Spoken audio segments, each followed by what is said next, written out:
I'm Felicity Gerry, member of Libertas Chambers. This webinar is called Closing Prisons. The Howard League meets Coaching Inside and Out, and indeed the Longford Trust. And you will have seen from our introductory information that we're speaking really under the title from Dickens. When the Marshalsea prison was closed, he said, "The world is none the worse without it." The introductory information, you will recall, reads as follows: prisons are an expensive failure. There are over 81,000 people in prisons and young offender institutions in England and Wales. Most of them are vulnerable. The system fails them and fails to prevent crime. It is a brutal lack of a solution maintained by clickbait, political and media nonsense. So we're not pulling our punches, if you like, in this webinar, which explores penal policy and prisoner potential with Andrea Coomber, King's Counsel, Chief Executive Officer of the Howard League for Penal Reform, Clare McGregor, founder of Coaching Inside and Out, and Abby Andrews, who is the Employability Manager at the Longford Trust.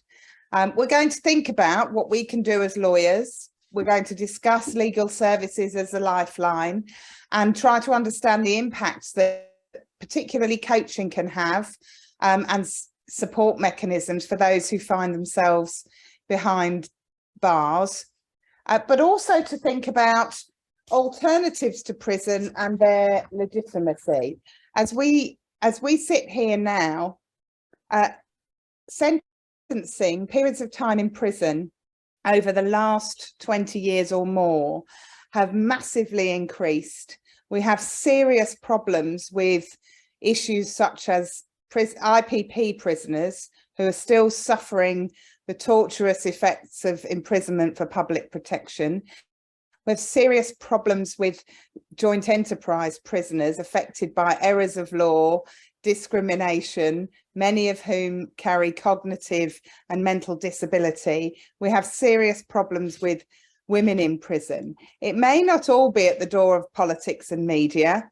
It may be that we have some questions to ask about a potential culture of no in our Court of Appeal, the failures or the effects of the tick box exercise that they say it isn't of the sentencing guidelines, and of course policy approaches with that language of tough on the causes of crime, when we know the causes are abuse, health, education, housing issues. In fact, being tough on the causes of crime is of itself brutal and torturous, where all the good research shows that closing prisons is, as we're going to hear, a better outcome, and that the current programme of building prisons is no solution at all. The government language failing to engage with crime prevention. So some pretty hard-hitting stuff, I think, this evening. I'm really grateful to our three speakers, especially for them waiting for me to sound off at the beginning. And I'd like to kick off our chat today with Andrea Coomber, who can tell us all about the current philosophy. You're a relatively new Chief Executive Officer, Andrea, the current philosophy and programmes and all your ideas for the Howard League for Penal Reform. Tell us what you're up to, and thank you very much. Thank you. Go ahead.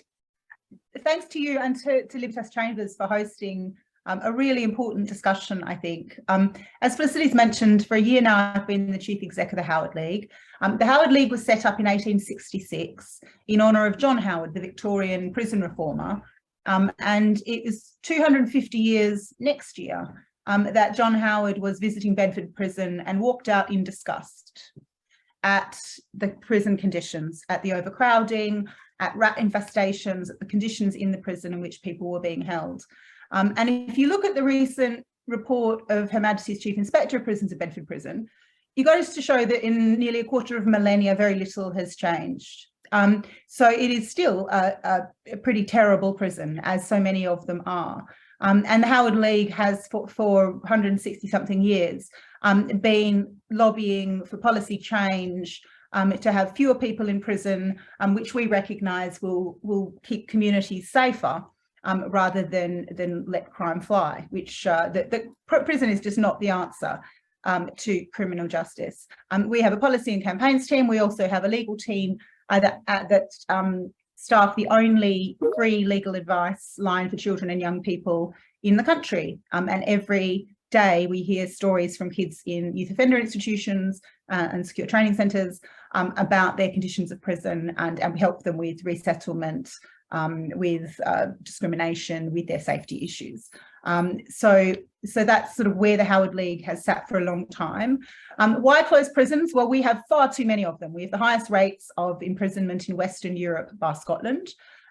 In Scotland, there is a move towards decarceration in a way here that we have had manifesto pledges towards more incarceration. In fact, the government's pledged another 20,000 people in prison by 2026.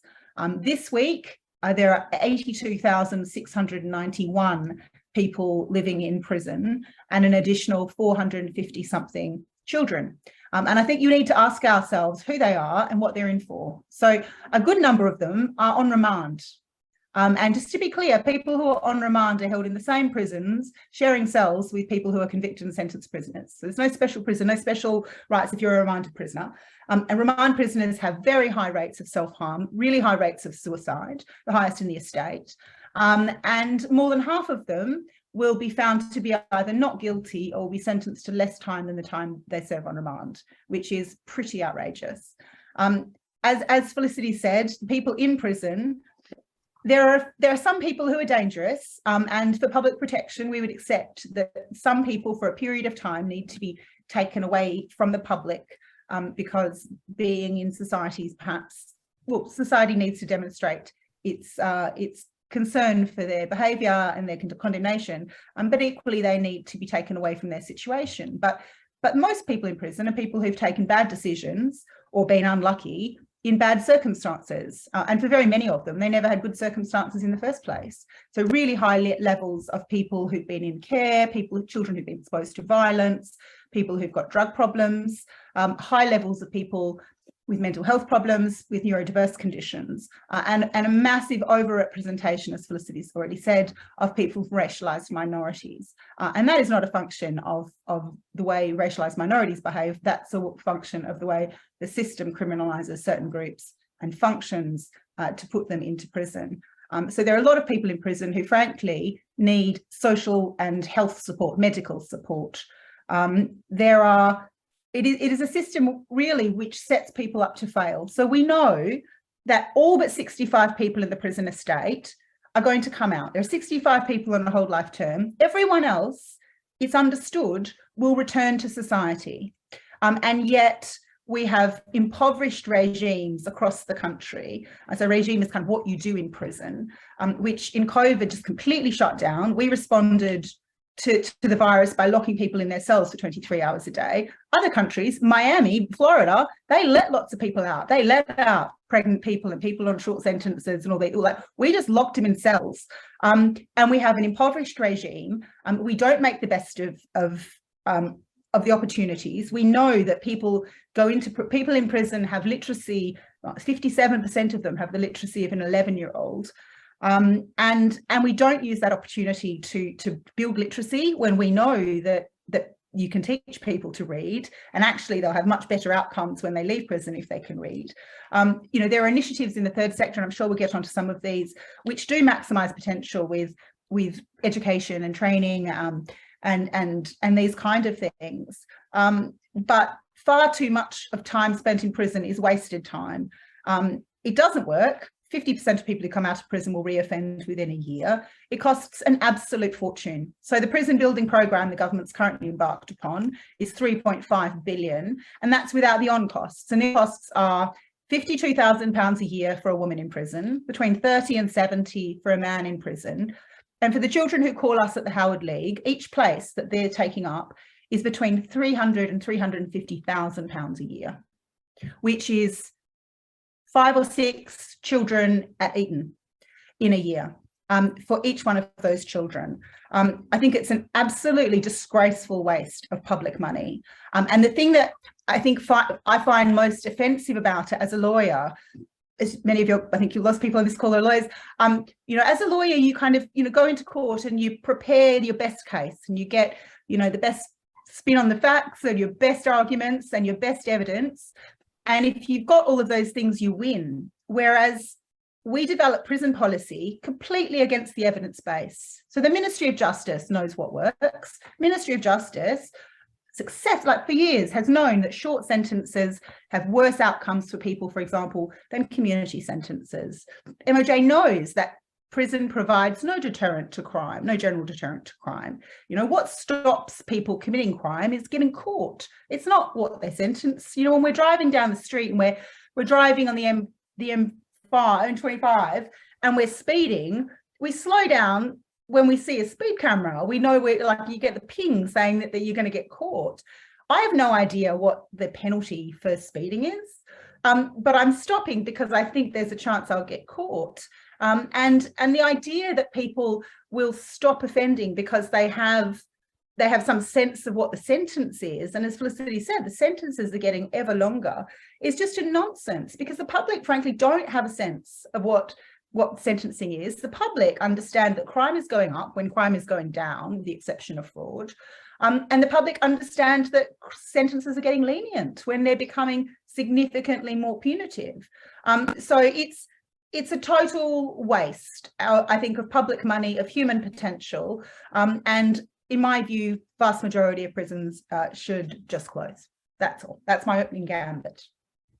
Yeah, thank you, Andrea. You never fail to entertain as well as inform with all those shocking statistics. It's really interesting for you to say that, of course, the rate and number of violent offences resulting in injury have fallen and remain historically low. So the crime surveys, the crime statistics, sometimes in the figure of 44% lower than they have been in the past. There's figures out there that show crime is not on the increase. And of course, what we hear now is many, many, many thousands of people in prison on short sentences, therefore losing their children, their job, their home, often a large proportion on remand. People in prison for financial crime, so they're not a sexual or violent risk. Women in prison with children, and the children haven't committed a crime at all. And that's a real worry, because the women going into prison is actually on the rise, when we've had the Corsten report since 2007 that talked about closing prisons and finding alternatives. So over to you, Abby, thinking about this question of legitimacy that we've been discussing, or at least I've mentioned we've discussed before this event. Having legitimate alternatives, or getting the public to buy that alternatives are legitimate, is sometimes worth understanding the stories of the people who are in prison, and how we can have systems that reduce recidivism, for example, tackle some of those issues that Andrea has told us about. So over to you at the Longford Trust. Tell us about employability, please. Thank you very much. And thank you for inviting me to speak at this webinar tonight. So I didn't have a conventional run into my role at the Longford Trust. I have been a prisoner, so I was sent to prison at 19. I spent 4 years and 9 months in both the closed and open women's estate. That taught me more than university about the justice system, if I'm perfectly honest. And I think what we do when we talk about legitimacy and public perception of the justice system, I think our media's got a lot to answer for. Like Andrea rightly pointed out, crime is falling. Yet we have a public that believe we're at more risk than ever, that there is more violent crime. We have a public that believe that we're more at risk than we ever have been, and that's quite simply not the case. Off the back of that, we get increasingly punitive policy, and I genuinely believe that as a justice system, it's very easy. We have an adversarial justice system, but we're very, very quick to polarize victim and offender when there is very often an overlap. We talk about the demographics of people in custody. You know, if you look at the people that are going through our justice system as defendants and as convicted prisoners, you're looking at people from the bottom of society. And Andrea made a very good point there about opportunity. We should be seeing prisons as an opportunity to flip that switch, to make that change. You know, we say at the Longford Trust that there is no chance. There is no chance of change without the opportunity. So what we do, instead of tarring everybody with that same brush and assuming that nobody's got any prospects in life, we sit down and we listen to people on a one-to-one basis and find out what it is that they actually need to support them into a productive life. And I definitely think that by individualising and not looking at people as a mass and as a problem, you know, we see them as society's problem. I always say that prison is like a bin for all of the things that society doesn't want to see. You've got mental health in there, you've got addiction, and essentially you've just got a massive crowd of people that have fallen through the cracks. And I think if we're looking at reform seriously, it starts well before prison. We have to look at society. And you made, you know, it was Blair that said tough on crime and tough on the causes. That was years ago. Yet you made a very good point about the care system. Now, if we'd have ever taken that seriously, the first thing would have been addressing the problems in the care system, because 70% of people in prison are care leavers. And that's a horrifying statistic. You mentioned Eton, Andrea. Eton is a feeder for Oxbridge. So why is care a feeder for prison? They're the things that we need to address. And as I'm sure Claire is going to speak about soon, the way to do that is to listen, to spend time with people. These are people that may have never had anybody that's genuinely cared about them. I remember an experience when I was in custody. I spoke to a very intelligent lifer who was just been caught in the, you know, she just keeps getting her parole refused. You know, she keeps being asked to jump through hoops and she never gets it. And she's got substance misuse problems. She's been given a load of tick boxes on a sentence plan, but none of them actually address her risk. And I find that problematic. But one thing that I learned from her is I was 21 at the time, and she was in her late 40s, and she sat down with me and said, you know, you're the first person that's ever listened to me. And she was a massive inspiration for me to start on the career that I'm on now, because it's only by listening to people and treating people as people that we can have people coming out of the other side of the justice system. You know, reform is massively in need, and we need to treat people as people. And I really don't know what else to say, because I think I know what I want you to say, Abby. I know, but I know what I want you to say. If you don't mind sharing a little bit more about you, I quite like your scholarship pathway. So before the vehicle incident that you were involved in that led to you going to prison, what was your pathway, and then what did it become? Because I think people, to understand your pathway, would be really interesting. And then I'd like you to explain the scholarship system at the Longford Trust, please.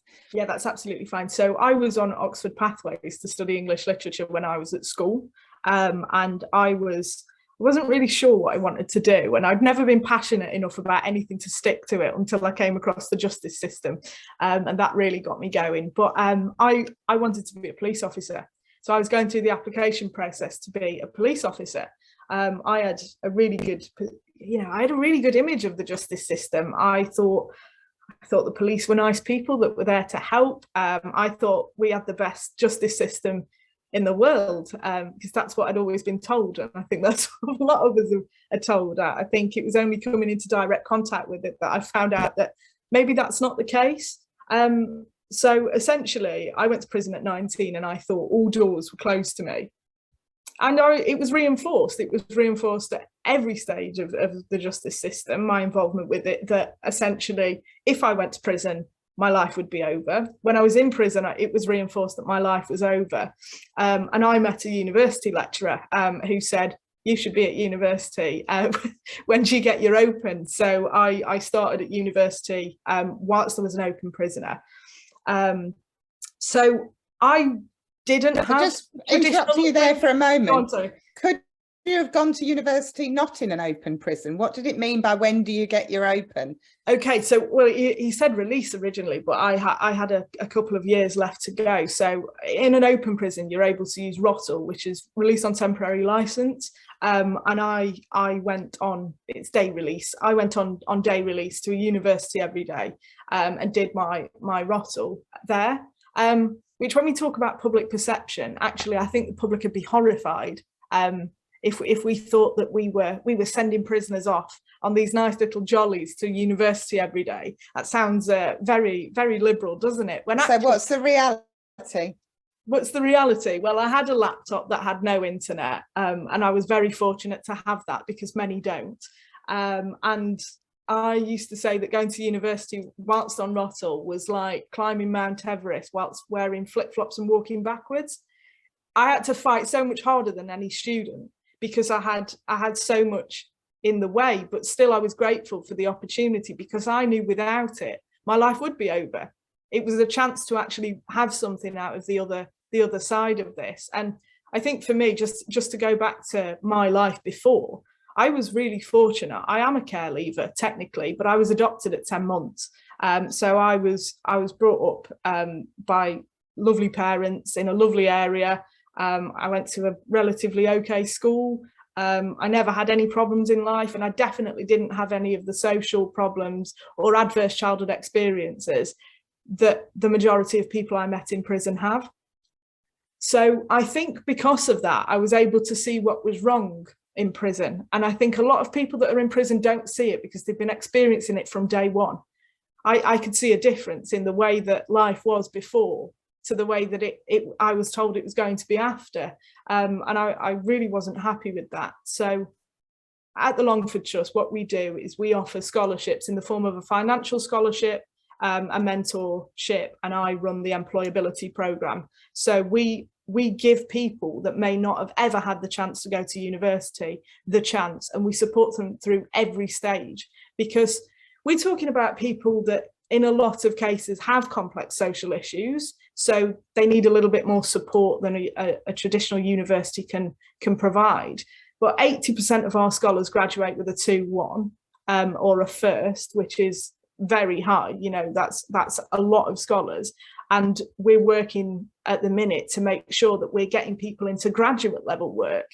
Graduate employment markets are pretty difficult anyway, without the complication of having people with convictions. But we've got some amazing success stories at the moment of people that have gone and done incredible things and actually use their lived experience as an advantage. And I'm not just talking about in the justice system, I'm talking about in every sector that you can possibly imagine. Yeah, look, we have a unique opportunity as lawyers to meet people who are facing trials, being convicted on appeal, that most people don't see. And we often recognise both those people with talent and those people who need the addition. Everybody needs support, but need that additional support. We've been trained to recognise vulnerability now, including neurodiversity, mental health issues, and we say goodbye to them at the point that they go to prison. It's quite weird. You very rarely see any of your clients afterwards, and you know that you're sending them, they're going to a place that won't deal with all the things that you've tried to deal with experts' reports and so forth during the course of the case. So I hear you. And I recently wrote a submission to an inquiry into the criminal justice system in Victoria, Australia, on taking a health, law and education approach, and the report from that inquiry, which I'll pop in the chat in a moment when Claire is speaking, does repeat some of that. They think about victim perpetrators. We often talk about trafficked people in prison, but they took that broader phrase of victim perpetrators and how we have to tackle things like people who've suffered abuse who are in prison. So it's fantastic to hear that those education pathways that can set people on a path out of prison, and to show how simple it is actually to educate people. Yeah, it's just Great. a shame that it's left to the third sector. Yes, it is. But unfortunately, to fund a place in prison and not a place in university is a bit of a shocker, to put it mildly. All right, we'll have a bit more of a chat with you in a moment, Abby. Thank you very much for sharing both your personal and your professional experience, of course. Have you finished your degree now? I'm doing 2 at the minute. So I'm doing a postgrad at the same time as my third year of my offender management degree. Well, there you are. There we are. So a real scholar star. Thank you. Now, Claire, you've had some stars in your experience. Claire's book, Coaching Behind Bars, I reviewed for the Times. Absolutely fantastic on her experience, providing practical but tough solutions for particularly women in prison, that the stories that I think we all will benefit from hearing. Over to you, Claire, and then we'll come back to Andrew and Abby for a bit more of a chat. Brilliant. Thank you so much for being here and for hearing everybody else, which is always fabulous. As you know, the book is officially called Coaching Behind Bars, but you prefer the title which I wanted to give it, which they let me have it on page 60. So I think you can just about, there we go, shit at shoplifting. But the thing about shit at shoplifting, that client, she knew she was shit at shoplifting. That's why she worked on the streets as a sex worker. And the two of us burst out laughing when she said, she had two small children. Her partner was often in prison as well. She was in Style Prison here up near Manchester Airport. And small children need shoes and food wherever their parents are, whatever's going on. So, she tried shoplifting, no good at that, became a sex worker because that was the only other real option that she could see of bringing money in. So the book actually begins with me stuck in Style Prison by mistake, partly because I'm an idiot and had just got, messed things up and couldn't get out immediately. But it made me start thinking, wait a minute, why was I in Style as a coach, not as a prisoner? And Abby, it's luck, because I did get to Oxbridge. So I love going back there and saying there is more potential in any one of our prisons than there is in an Oxbridge college. But I was just lucky enough for all those different things to happen and not for bad stuff to happen to knock me off course or to be born into, for some of our clients and people in prisons, is a living hell from the start. So what I ended up doing, I've been a criminal justice consultant. I'd worked around mental health, criminal justice, worked for a charity called After Adoption, and all that kind of stuff. But meanwhile, I'd been trying to just save the world, change the world. The world isn't good enough. What can I do? And just trying to do all that I could, until I think someone eventually got a bit fed up with me constantly doing that and trying to give advice and suggest what everyone else should be doing. And this friend of mine, sent me a life coaching course.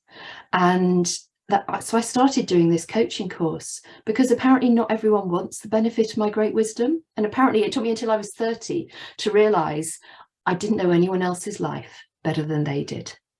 So I trained as a coach and learned how asking questions is a better way of helping people sort their own lives out than giving them advice. And that, I'm not exhausted anymore. It's brilliant. I can help other people change their own worlds and change the world within it.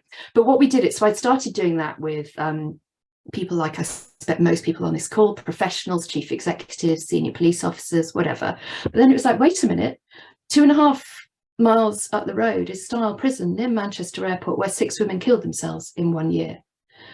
And I think the thing we're most looking to bring is hope. And for people to have a belief that they can change their own lives. Because we sort of look at a star, a sort of a wheel of life, and help people work out where they are on, motivation, health, mental health, accommodation, all that kind of stuff. And then say, what do you want to change? And we work with men, women and children, both in prison and in the community, hence coaching inside and out. One of our very first male clients in the community, we sort of look at, so let's have a good look at your life. You work out how it is from your perspective. And then what right, what goals do you have? What do you want to change? And he just looked at me and he said, I don't have any goals. I've never had any meaningful use of time. I've never done any education, training and employment that's worked in my life. And he was 29. So we just said, right, forget the goals stuff, because loads of people in prisons do actually help you with, goals and breaking down how to get where you're going, etc., etc. So instead, we looked at what was good for him, the good coaching stuff, what were his strengths, what were his values, and the assumptions that were holding him back. And it was really annoying. We weren't actually able to finish his coaching, because we were only able to have 2 and a bit sessions, because the guy who'd never had any meaningful use of time in his life went and got a job. So that's what can happen when you start asking questions instead of giving advice. But then thinking back again to, you were talking about the IPP stuff, Felicity, and I will never forget one of my clients in Style this time again. So a woman in Style, she was an IPP, indeterminate public protection prisoner, and she looked like she'd been swiped by a lion because she had 3 cuts on her arm. And I later found out they were for one of each of her 3 children. So they were her way of remembering her 3 children while she was inside. And she shared with me, and obviously is happy for me to share this with you, she'd been abused by her uncle from the age of 14. She'd taken to using alcohol to cope with that. That was her coping mechanism. And then when she found out that her partner was unfaithful, she smashed a mirror. So she smashed an image of herself, took the bit of glass from that mirror and lit a throw with the, a rug with the fire downstairs, and just left it there. Went upstairs, ran a bath, got in and slit her wrists because she just couldn't cope anymore. And so she was in prison for arson. So, and I was sort of hearing all this, and we don't ask what our clients have done because we're really interested in who people are going to be. And there's something really sort of, again, hopeful about that. We're interested and curious who they are and really want to know who they're going to be, not what they've done in the past. But some of our clients need to share and want to share. So she shared all that with us. And we were then talking about what she'd come to coaching because she wanted a certificate for her collection, because that was how she built her self-esteem up, with 2 bits of paper to put on walls. Oh God, you're lawyers. You all know exactly what I'm talking about. You have certificates, and some of you will very much be looking for the next thing to put on your wall. And so we looked at that and whether that was an assumption that was holding her back. Was it, and we got to something. And she was sort of saying, I don't need certificates. I'm good enough as I am, and I'm happy with it. So, but then I went to her, there wasn't a good feeling when she said that, because normally when someone works out their positive way forward, you get a really positive feeling back from it. And I said, that's not it. That's, what else is actually going on for you? Because that just doesn't feel like the right thing. And she just looked at me and she said, I just don't believe I can be a good mum. Because she had 3 children. She still had 3 children, but she hadn't seen them. She hadn't spoken to them in the 6 months that she'd been inside, since that whole causing the fire and trying to kill herself in the bath. And so we explored that, and we did this whole, coaches have various ways of kind of flipping assumptions on their heads and working out what is the positive opposite of all the negative assumptions. All of us have them, that sort of drag us down and stop us achieving all that we want in life.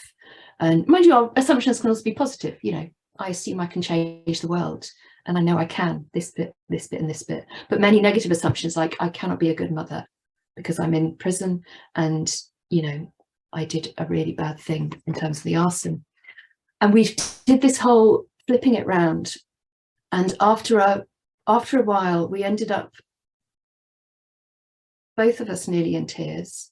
But by the end of working through that assumption, I'll just tell you, by the end of that, this woman came up with the slightly blurred words of, I'm valuable, and here are 5 reasons why. I'm a good listener, caring, non-judgmental, helpful, and most importantly, I'm a good woman. And then after all that time, I'm a good mother. So she realized that she could be a mother even if she was in prison, and she could be as good mother as she possibly could while in prison. And she then rang her ex-partner and was then able to speak to her children immediately, and was then able to see them the next week. And the difference that makes when we work with people in prison and outside prison, we're not just working with them, we're helping them change things for their children, for their families, and also having positive improvements on all the communities in which they live. Because what the most amazing thing about Sarah, the one swiped by a lion, which she gave me my very best conversation I ever had in prison a year later, when she'd trained to become a coach, and she was herself training, working with other people to help them have those same revelations about how they can change their own lives, reconnect with others, and start really doing good, whether they're doing good within prison or outside. And many of our coaches go on to do that. They get fit, they get jobs, they come off drugs, they begin to have hope, they motivate, and they work to help others. And we get that a whole load of times. So that's just kind of sort of a few little vignettes that we get throughout the extraordinary impact that coaching can have on one individual, and then a whole load of people that follow on from that. Thanks, Claire. And perhaps a question for all of you. We as lawyers listen to people all the time and try and understand their situation in order to give them advice. I've certainly been through a mediation course, and I did quite a bit of mediation. I've done quite a bit in Australia, where people learn to solve their own problems and it's quite hard to learn as a lawyer not to solve their problems for them.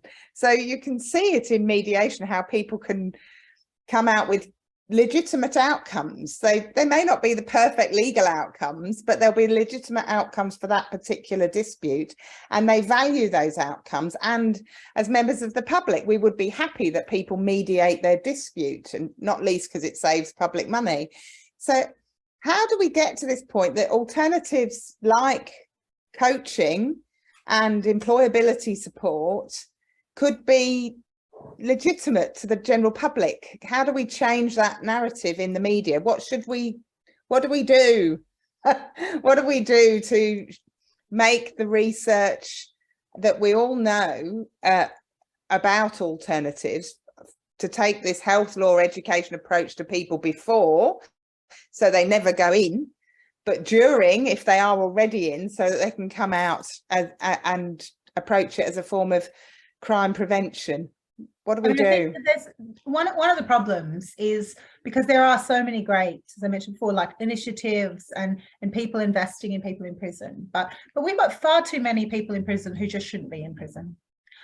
You know, like so if you take all the people who are in prison who just shouldn't be there, and I think your audience will understand that over the last, 10 years, 20 years, the number of things for which there are now criminal sanctions, death by dangerous driving, breach of civil orders, all of these, council tax, all these things, women particularly, but often men go into prison for that never ever previously did. So you've got huge cohorts of people who are being criminalised for no reason. And then there's all the people who are unjustly in there, and the IPPs and people who just shouldn't be in there. But if you get down to the people who should be in prison, which in my view is not most of them. So you need to find alternatives for those people who some kind of sanction. And I think we need to really invest in looking at what good community sentencing looks like. And unfortunately, Chris Grayling savaged that with transforming rehabilitation. And sort of gutted it. And I think a lot of the judiciary lost confidence in community sentences, perhaps with good reason. So we need to build up community sentences so the sentences and therefore the public have more confidence in them as alternatives. But then you're left with a smaller group of people inside, and then you can make this investment in those people, because they're the people who are the people where we really want to reach. And it's really hard to identify them and to be able to offer them services when there are just too many people. Yeah, it's a good point. I had a great case in Victoria in Australia where the judge was fantastic, and I produced all the research in the sentencing exercise. So it was a mother who'd put her child's face in the bath water. During the day, she'd gone to kill herself. She came home, put her baby's face in the bath water. He wasn't harmed. All the evidence was he wasn't harmed at all. It was a matter of seconds. Ironically, Claire Danes was doing much the same in a television programme at the time, and it was sympathetic in the television programme. The next morning, she phoned Child Services for help. They turned up with the police. She was arrested. We got her out on bail after about 8 months. We got her bail to her sister's address, and then the police and family services turned up at her sister's address and said, if you let her in, we'll take your children away.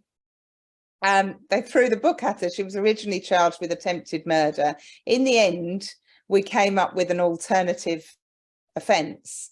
But I gave the judge all the research on mothers who harm their children to really understand the approach that should be taken, to understand why someone with those issues might do something like that and need help rather than a prison sentence. And there's a fantastic provision in the Sentencing Act in Victoria that allows for what's called a non-conviction outcome. And that's what we got. So although she did receive a community penalty, that penalty included attending what she needed. So it was a focus on what she needed. And of course, that apart, she'd already served the 8 months, but she was on bail for a while and then given this community penalty.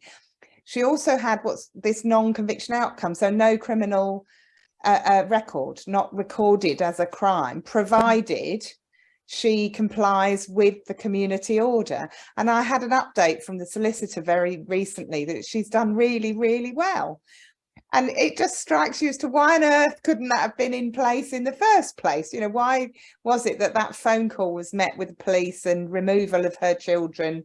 One of the judges in one of the bail hearings said it was on the fringes of criminality, which I thought was absolutely right. So yes, finding alternatives for those people who should never be in there, making those legitimate, to allow us to focus on those who have that really truly worry us, to find out what's the answer for them and for us.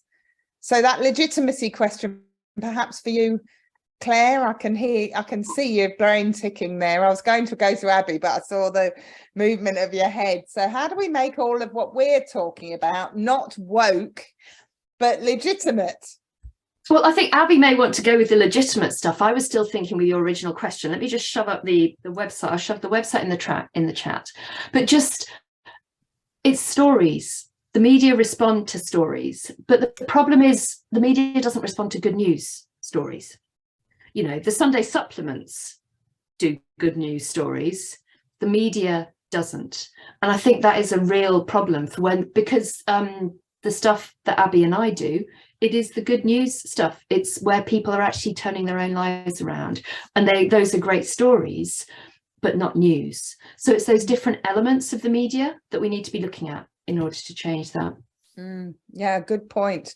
Good news story. We're all a good news story. 4 of us, good news story. Absolutely. Come on, Abby, you're a good news story. How do we make good news? Like, I'll tell you another story. I had a client years and years ago who came from a particular family that was labelled, now would be on some gang matrix database that didn't exist at the time. And he used to come with his out-of-date Archbold book to meet me. I was defending him, a criminal allegation. He pleaded guilty to some and not to others. And he used to come with his out-of-date law books and say, now, can you just tell me about the gauche test in dishonesty? And he had to be in a separate prison from all his brothers. They decided they couldn't possibly be in prison together. And he was black. He'd been on that prison pathway right from the beginning. There were all those labels and stereotypes around him. And yet he could bring his books and say, tell me about the gauche test. And I used to say, look, that's your brother's case. It's not yours. Tell him to ask his own lawyers. Oh, come on, miss. This book's only up to date. Can you send me the latest cases? And I used to look at him and think, you know, with another start, you'd be on the same side of the table as me. I couldn't work out what it was that put him on the opposite side of the table. And given that I work in a profession that lacks diversity, I've thought about him for a very long time. I have no doubt that he's still in where he probably been in and out. I hope he found some hope and some education. Maybe he's working elsewhere, but he didn't have any hope at that time other than to advise his fellow prisoners. But Abby, That's me interrupting really your story. Legitimacy, hope, changing the media's mind. Well, what do we do?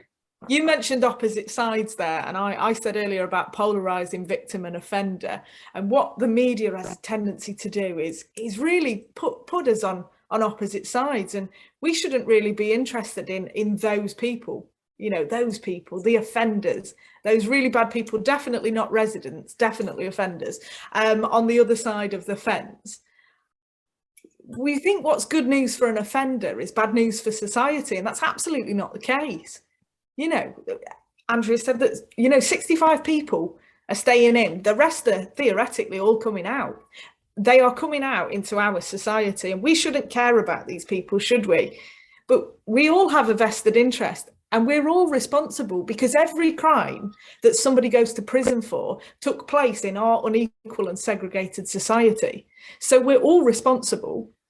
What's good news for an offender is good news for society. What's good news for rehabilitation is good for society, because no matter what, we might say that prisons are holiday camps. We might all think that prisons are soft on crime. We would never want to be seen politically to be soft on crime, would we?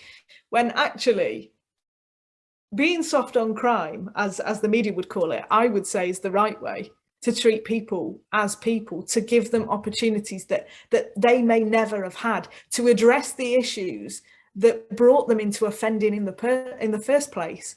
We never do that.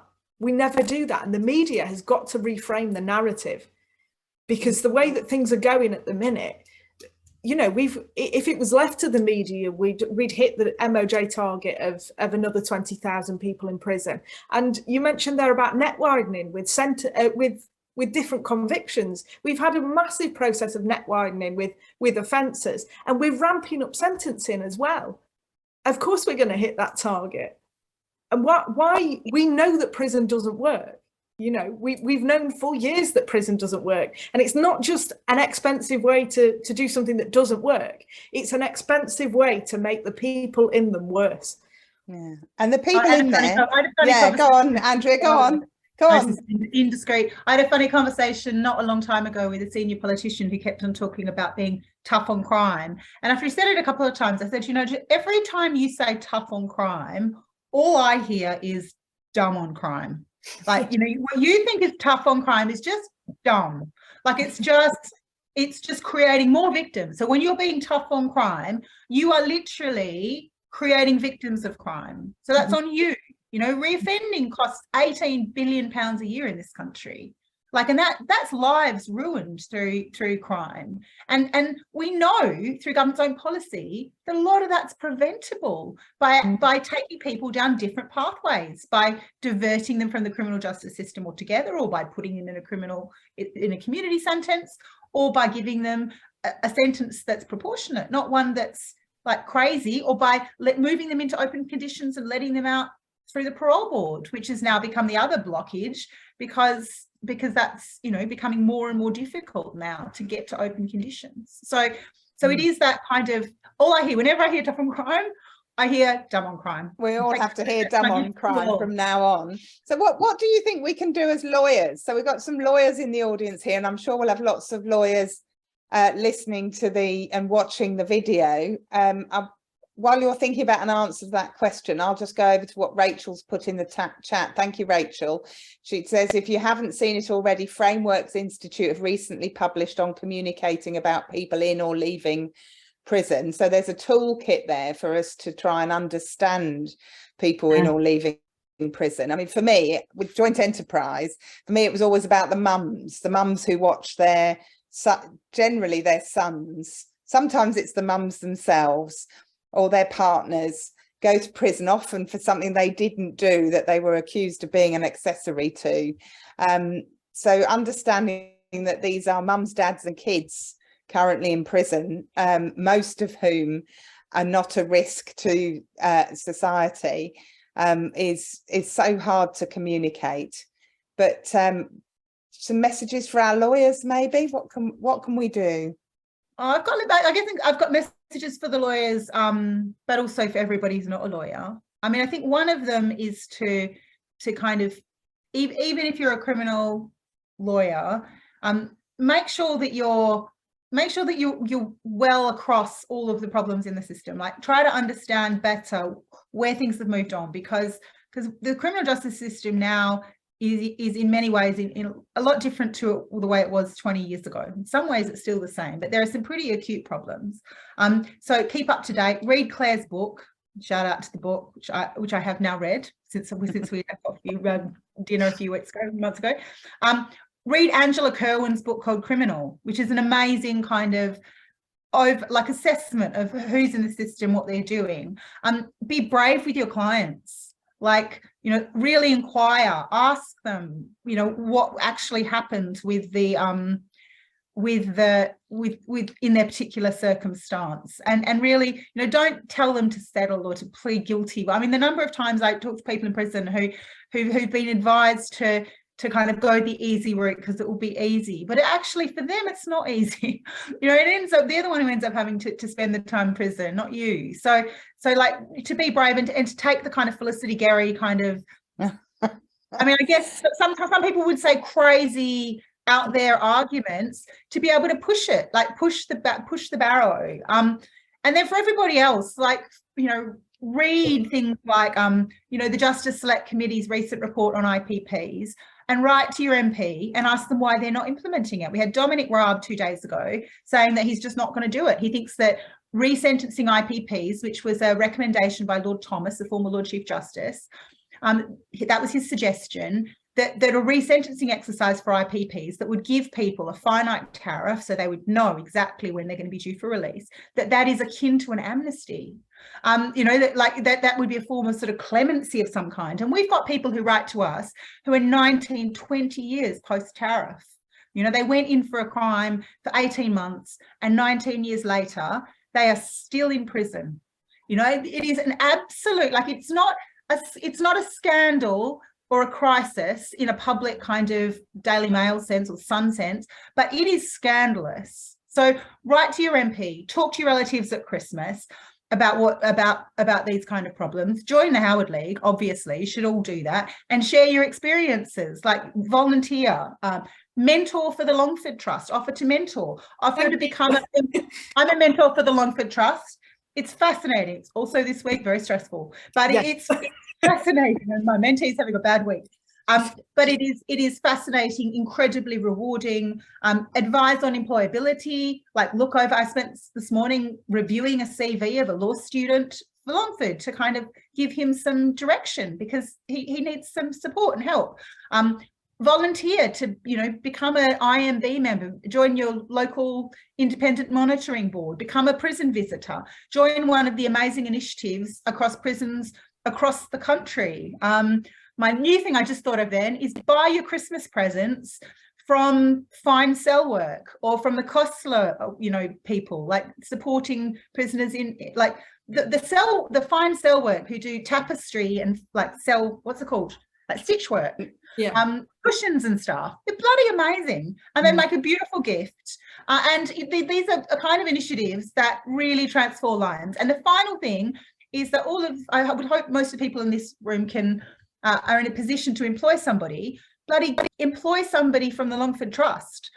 In the last year, I've recruited 4 people with convictions. 3 of them are Longford scholars. They are among my favourite members of staff. They certainly cause me no stress. They work really hard. They're very clever. They know a lot about prison, which is obviously in our context really helpful. But they are an absolute delight. And I wouldn't trade. And my plan is just to recruit more and more people from prison. So we've got a couple of chaps in the chat. It's not your final word, Andrea, and I'm going to pass it over to the others. There's a couple of chaps in the chat saying, well, look, isn't the elephant in the room here? How do we change policy? How do we change the politicians? And a lack of hope from one of those chaps, you know, oh dear, that's never going to happen. So what's the answer to the negative men with no hope in our chat box? No, it's a fair comment, because I saw the chat. I'm teasing them, they won't mind. I know, which is why I was wanting to chip in, because it's repeatedly been proven that the public is softer on crime, cleverer on crime, as we now call it, cleverer on crime than the politicians. So it's a question, as the second commenter makes, whether or not that's just in the marginal seats, that the politicians hear the negativity, not the majority, because the majority do not want people to be tougher on crime. You know, rethinking crime and punishment, all sorts of projects across the decades have shown that the public isn't nearly as punitive as many politicians think they are. So perhaps we need to resurrect those messages and feed them through. And there's a generational thing as well.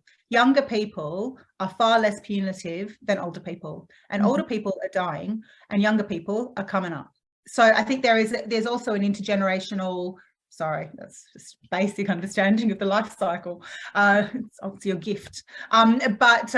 But it is, there is an intergenerational thing. And I think Claire's absolutely right. The research, I was at a private event yesterday, and a former senior politician was saying, you know, well, the public is so punitive. And this research pulled him up and said, they're not. Like, you know, and especially if you give the public information, you know, if you don't, like we try to keep the public dumb and scared and then ask them what they think about people in prison. We need to give them information, increase public awareness. And I think there's also a role for, sorry, I'm talking too much. No, keep going. And I think Abby and the Longford Trust have a critical sort of part to play in this, of destigmatizing the experiences people have been to prison, because there are a lot of people in society. There are tens of thousands of people every year released into society from prison, most of whom will pretend they've never been and won't talk about it, and for very good reason, because it can become a limiting thing for them. But I think there's something like a third of adult men in this country have had a conviction of some kind. Like it's like a huge amount of people. So I think we need to stop sort of stigmatizing and like need to help people who come out of prison stop self-stigmatizing. In a way that's safe, obviously, because you know, I have yet to have a personal trainer who hasn't been to prison. Every personal trainer I've had, or person at the gym, like they always have been, because they do their qualification in prison. It's a job you can come out and you can easily become a personal trainer. You don't need your references, blah blah blah. They've all been fantastic. One of my trainers now has this amazing podcast that I encourage everyone to listen to, which is called Life After Prison. Her name's Jules. She's amazing. She's a very good trainer as well, but she's also very good on the podcast. And they interview people coming out of prison to talk about what their experiences have been. And I think that sort of thing starts to normalise the fact that there are some people who have transgressed and they've done their time, and it's now time to welcome them back into society and to give them jobs and to listen to them and to understand from them that the system doesn't fucking work. Sorry. Okay, so a shout out for ITV Granada's report tomorrow evening at 11 o'clock on imprisonment for public protection. A shout out for the latest reports on joint enterprise and the government recognition that it has discriminatory effect. Some clear issues that allow us to recognise that the prisons are problematic. But I think a last word perhaps to Abby. Okay. I genuinely think Andrea hit the nail on the head with education, talking about it. We all have a responsibility as people that work in and around the justice system to talk about it, to educate the general public about what goes on. Nobody knows. It's all shrouded in secrecy, isn't it? You know, nobody really knows what it's like inside a prison. Nobody really knows what the justice system's like. Nobody knows how the legal system really works, you know. And I think we all have a responsibility to talk about it. We all have a responsibility to make sure that people that have been at the bottom end of society, that go through the prison system, are then able to escape the bottom, are able to equalise. But I feel so passionately about my job because I feel like employability is the way to change the system, because we start changing perception. I mean, we had, I don't know if any of you, just going to shout out there for the Longford lecture. It's available on the Longford Trust website. If you listen to the employability section towards the end, we had a scholar called Kyle that very openly, he went to prison I think he was in his very early 20s when he went to prison for a drugs offence. He's now flipped his life around and he's a software developer for a very well-known, well, not to us, but to the tech world, a very well-known tech entrepreneur. And he'd never had experience of employing anybody from prison. And he took him on an internship just to be nice, really. And actually he's taken him as a software developer, and he's flying. He's absolutely flying. We've all got a responsibility to give people that have never had a chance. Thank you so much, and what a perfect end to a fantastic opportunity. Thank you to my chambers for hosting you all, and hopefully we can add this webinar to the education for politicians and the media and the judiciary and ourselves. We're all going to go away and read the research and give the judges more to read in our spare time. We're all going to do all those extra things that you've suggested. Not that we have much spare time, but I think harnessing the skills of lawyers in this area is really valuable. I've popped the Longford Trust Longford lecture link into the chat. Andrea has said, please do get in touch with any of the ideas on how to change any or all of this. She's put her email into the chat, so that's the Howard League as well, easy to find.